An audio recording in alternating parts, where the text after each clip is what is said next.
নমস্কার। আজকের কিছু গুরুত্বপূর্ণ এবং আলোচিত তাজা খবর যা নিয়ে উত্তেজনা ছড়িয়ে পড়েছে গোটা বাংলা জুড়ে। চলুন প্রথমেই দেখে নেওয়া যাক আজকের প্রধান শিরোনাম। 1 এপ্রিল থেকে বিনামূল্যে দামি চাল রেশন কার্ড থাকতে হবে। গণধর্ষণ নয়, তিলোত্তমা কাণ্ডে কি প্রমাণ মিলল, রিপোর্টে জানিয়ে দিল সিবিআই। মমতাকে মিথ্যাবাদী বলে আক্রমণ লন্ডনের কলেজে, আমি মিথ্যে বলি না, পাল্টা জবাব মুখ্যমন্ত্রী। কলকাতা হাইকোর্টে হামলার ফুটেজ দিল বিজেপি, বিচারপতির মন্তব্য, এ তো দেখছি আপনাদেরই বাঁচানোর চেষ্টা। 1 কোটি দিলেও ভোট দেবে না, এদের মাথায় ঢোকানো আছে ওদের বাদ দিয়েও জেতার ছক, বললেন শুভেন্দু। এবার বিজেপি না জিতলে হিন্দু বাঙালিরা বিপদে পড়বে, বললেন মিঠুন। 3 জেলায় ধেয়ে আসছে বৃষ্টি, শুক্রবার থেকে আবহাওয়ার বিরাট পরিবর্তন, রইল লেটেস্ট আপডেট। লন্ডনে ঘাট ধাক্কা খেয়েও শিক্ষা হয়নি, মমতার সফরে বিক্ষোভ নিয়ে অভয়াকে ঢাল করছে এসএফআই। অপেক্ষার অবসান, কেন্দ্রীয় সরকারি কর্মীদের বেতন বৃদ্ধি, বাড়ল ডিএ ডিআর, বড় ঘোষণা মোদীর সরকারের। প্রত্যেক কৃষক পাবে 6,000 টাকা, বানিয়ে নিন ডিজিটাল কৃষক কার্ড।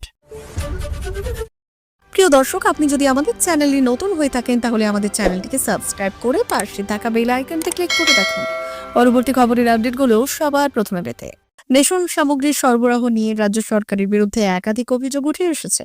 কখনো সামগ্রিক কারচুপির অভিযোগ, তো আবার কখনো নিম্নমানের খাদ্য সামগ্রীর সরবরাহের অভিযোগ তোলা হয়েছে একাধিক মহল থেকে। তবে বর্তমানে রাজ্য সরকার এই রেশন সামগ্রীর সরবরাহ নিয়ে এক যুগান্তকারী সিদ্ধান্ত গ্রহণ করেছেন। এই সিদ্ধান্ত অনুযায়ী গ্রাহকদের আগামী 1 এপ্রিল থেকে বর্তমানে ভালো চাল সহ অন্যান্য রেশন সামগ্রী সরবরাহ করা হবে। তাই আপনি অথবা আপনার পরিবারের রেশন কার্ড থেকে থাকলে প্রতিবেদনটি আপনাদের জন্য বিশেষ গুরুত্বপূর্ণ। রেশন প্রকল্প হলো এমন একটি সরকারি উদ্যোগ যা জনগণের জন্য খাদ্য সহায়তা প্রদান করা হবে, এবং এই প্রকল্পের মাধ্যমে গরিব এবং নিম্ন আয়ের মানুষদের খাদ্য সামগ্রী যেমন চাল, ডাল, তেল, চিনি, গুঁড়ো দুধ এবং অন্যান্য প্রয়োজনীয় দ্রব্য সস্তা বা বিনামূল্যে সরবরাহ করা হয়। আজিকর কাণ্ডে মৃত তরুণী চিকিৎসককে ধর্ষণ করা হয়েছিল নাকি সেদিন গণধর্ষণের ঘটনা ঘটে, এমনই প্রশ্ন করেছিলেন কলকাতা হাইকোর্টের বিচারপতি তীর্থঙ্কর ঘোষ। এবার আদালতে সেই প্রশ্নের উত্তর দিল কেন্দ্রীয় তদন্তকারী সংস্থা সিবিআই। সংস্থার তরফে স্পষ্ট জানানো হয়েছে তিলোত্তমাকে গণধর্ষণ করা হয়নি।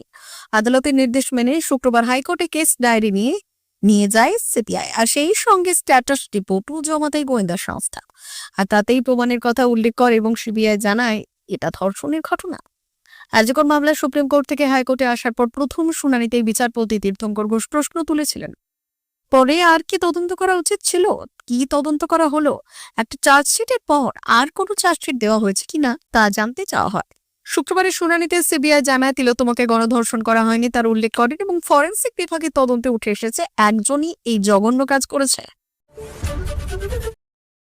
অক্সফোর্ড বিশ্ববিদ্যালয়ে কেলো কলেজে বক্তৃতা দেওয়ার মাঝে এই দর্শক আসনে থেকে একের পর এক প্রশ্নমান ধেয়ে আসছে মমতা বন্দ্যোপাধ্যায়ের দিকে। তাটা কেন রাজ্য ছেড়ে গেল প্রশ্ন করলেন দর্শকদের একাংশ।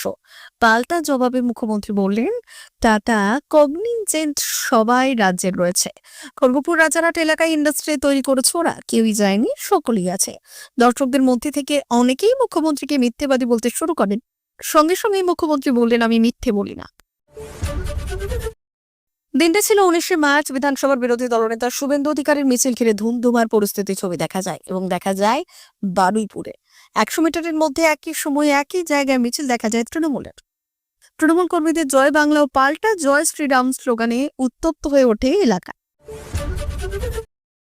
1 কোটি টাকা বাড়ি প্রতি দিলেও ভোট দেবে না, এদের মাথায় ঢোকানো আছে। বারুইপুর থেকে এদিন এই ভাষাতে গর্জে উঠলেন বিধানসভার বিরোধী দলনেতা শুভেন্দু অধিকারী। প্রসঙ্গত সামনে বিধানসভা ভোট, যে হিন্দুত্ববাদের লাইনে হেঁটে বাজিমাত করতে চাইছে পদ্ম শিবির, তা তাদের সাম্প্রতিক কর্মসূচিগুলি থেকে স্পষ্ট।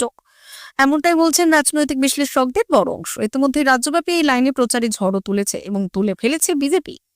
হিন্দু হিন্দু ভাই ভাই 26শে বিজেপির সরকার চাই, এই মর্মে পোস্টার পড়েছে জেলায় জেলায়।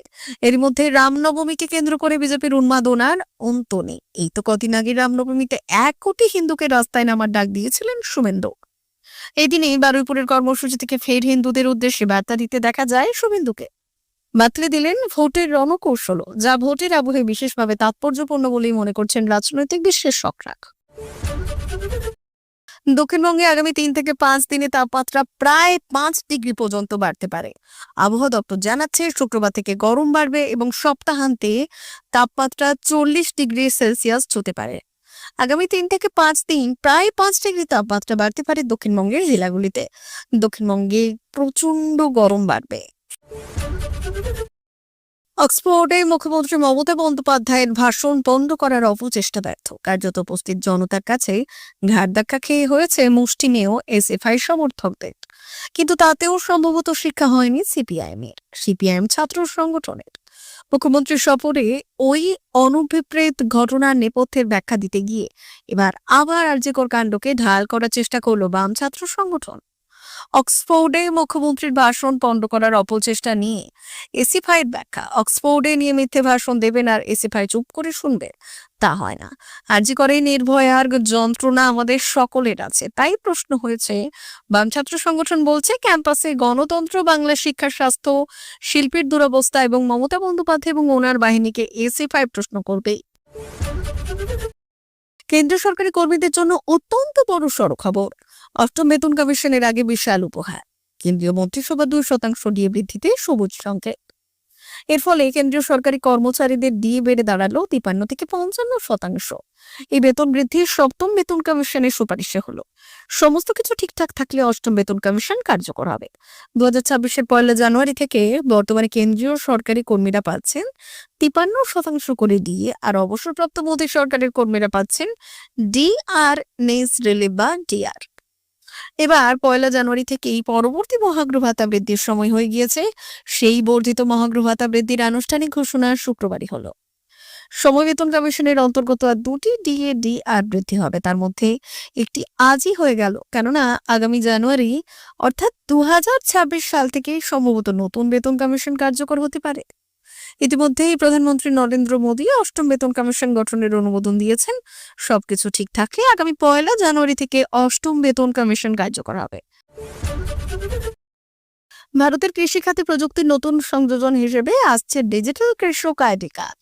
এই আইডি কার্ডের মাধ্যমে কৃষকরা সহজেই সরকারি সুবিধা পেতে পারবেন, যার মধ্যে থাকবে ন্যূনতম সমর্থন মূল্য, কৃষি ঋণ, ফসল বীমা, কৃষক ক্রেডিট কার্ড এবং প্রধানমন্ত্রী কিষাণ সম্মান নিধি প্রকল্পের সুবিধা।